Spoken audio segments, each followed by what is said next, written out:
सुप्रभात विद्यार्थियों। आज हम कक्षा 10वीं की पाठ्य पुस्तक नवभारती पढ़ेंगे, जिसमें हम पाठ 9 सपनों के से दिन पढ़ेंगे। इसके लेखक श्री गुरदयाल सिंह जी हैं।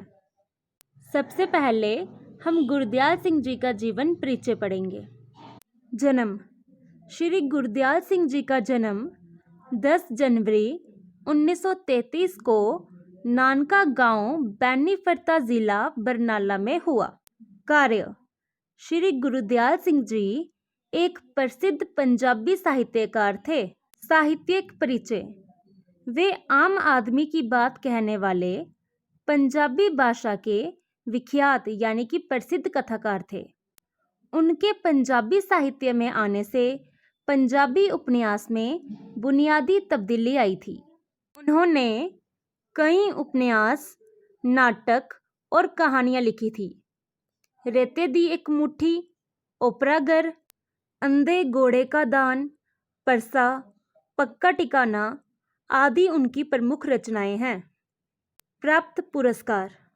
श्री गुरदयाल सिंह जी को 1999 में ज्ञानपीठ पुरस्कार से सम्मानित किया गया था। देहांत। श्री गुरदयाल सिंह जी का देहांत 16 अगस्त 2016 को हुआ था। ये पाठ उनकी आत्मकथा का एक अंश है। इसमें लेखक ने अपने बचपन के दिनों का वर्णन किया है। लेखक एक गांव में रहा करते थे, जहां हरियाणा और राजस्थान से आए हुए बच्चों के साथ वे खूब खेला करते थे। उनकी भाषा और रहन सहन स्थानीय लोगों से बिल्कुल अलग था। उनकी बोली बहुत कम समझ में आती थी। कुछ शब्द तो ऐसे होते थे जिन्हें सुनकर हंसी आती थी, परंतु खेल के समय उन लोगों की भाषा में कोई अंतर नहीं आता था। वे सब एक दूसरे की भाषा को बहुत अच्छी तरह से समझ लेते थे। गुरदयाल सिंह जी बताते हैं कि वे और उनके साथी खेलने के बहुत शौकीन थे। खेलते समय वे लकड़ी के डेरों से फिसलते और उन्हें चोट लग जाती।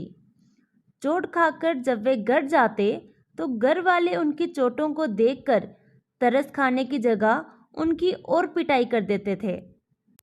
उनके सभी साथियों के साथ ऐसा ही होता था, पर इतनी मार पड़ने पर भी अगले दिन फिर से खेलने के लिए सभी इकट्ठे हो जाते थे।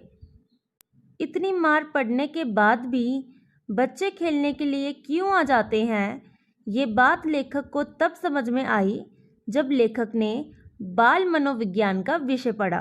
लेखक और उसके साथियों में से ज़्यादातर बच्चों को स्कूल जाना अच्छा नहीं लगता था।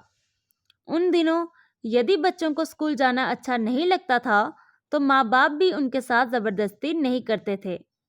वे बच्चों को अपने साथ काम में लगा लेते थे। वे बच्चों को खाते का हिसाब किताब सिखा देना ही आवश्यक समझते थे। आगे लेखक प्रकृति के प्रति अपने प्यार को बताते हैं। वे बताते हैं कि बचपन में कैसे वो अपने स्कूल के चपरासी से बचकर फूल तोड़ते थे, लेकिन उन्हें ये याद नहीं कि उन्हें तोड़कर कुछ देर सूंघकर फिर वे क्या किया करते थे। लेखक बताते हैं कि वो अपने स्कूल के अध्यापकों से बहुत डरते थे। जब नई क्लास में जाते थे तो पुरानी किताबों और नई कॉपियों से ऐसी सुगंध आती थी जिससे उनका मन बहुत उदास होने लगता था।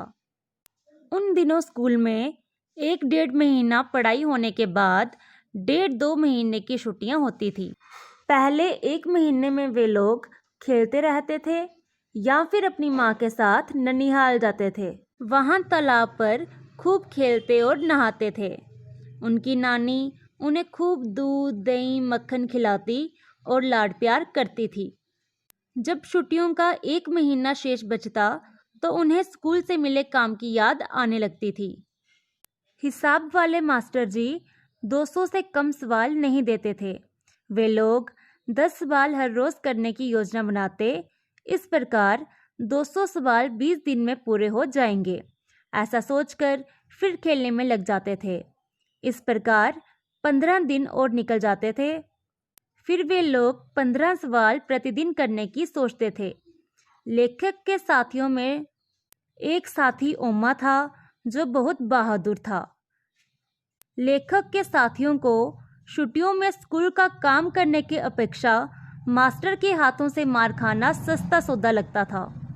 लेखक भी उनके साथ रहते हुए स्कूल का काम करने की अपेक्षा ओम्मा की तरह बहादुर बनकर मार खाने के लिए तैयार हो जाता था। लेखक का स्कूल बहुत छोटा था।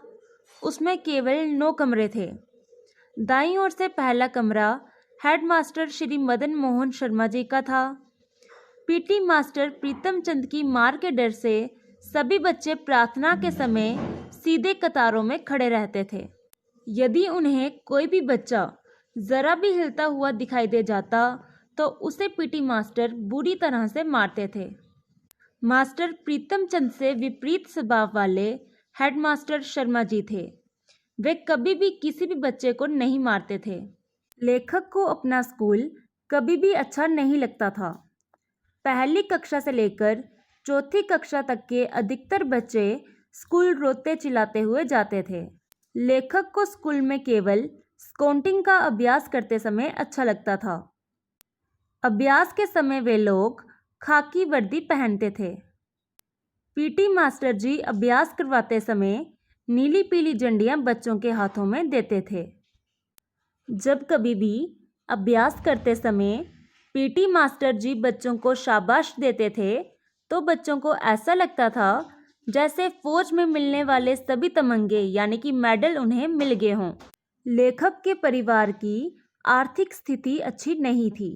हेडमास्टर शर्मा जी एक अमीर परिवार के लड़के की किताबें लाकर लेखक को देते थे। अपने स्कूल के हेडमास्टर के कारण ही लेखक अपने शुरू की पढ़ाई पूरी कर सके। लेखक अपने परिवार का पहला लड़का था जो स्कूल जाने लगा था। लेखक को कभी भी नई क्लास में जाने पर कोई खुशी महसूस नहीं होती थी। उस समय दूसरा विश्व युद्ध होने वाला था। अंग्रेजी फौज में भर्ती करने के लिए कुछ अफसर अपने साथ नौटंकी वालों को लेकर गांव-गांव में घूमते थे। वे ग्रामीण लोगों को नौटंकी के माध्यम से फौज में भर्ती होने के लाभ बताते थे, जिससे लोग लालच में आकर फौज में भर्ती होने के लिए तैयार हो जाते थे। मास्टर प्रीतम चंद जी चौथी कक्षा के बच्चों को फारसी पढ़ाते थे। एक बार जब बच्चे फारसी भाषा के शब्द रूप याद करके नहीं आए तो उन्होंने बच्चों को बहुत डांटा और मुर्गा बना दिया। जब हेडमास्टर शर्मा जी ने पीटी सर को बच्चों के साथ इतना बुरा व्यवहार करते हुए देखा तो उनसे सहन नहीं हुआ। हेडमास्टर शर्मा जी ने पीटी मास्टर जी को बहुत डांटा और उनकी शिकायत डायरेक्टर को लिखकर भेज दी। पीटी मास्टर जी को नौकरी से निकाले जाने की कोई चिंता नहीं थी। उन्होंने 2 तोते पाले हुए थे। वे अपने तोतों को बादाम खिलाते और उनसे मीठी मीठी बातें करने में अपना दिन व्यतीत करते थे। बच्चों को ये चमत्कार लगता था कि जो मास्टर स्कूल में बच्चों को इतनी बुरी तरह से मारता है, वो अपने तोतों के साथ इतनी मीठी मीठी बातें कैसे कर लेता था। धन्यवाद।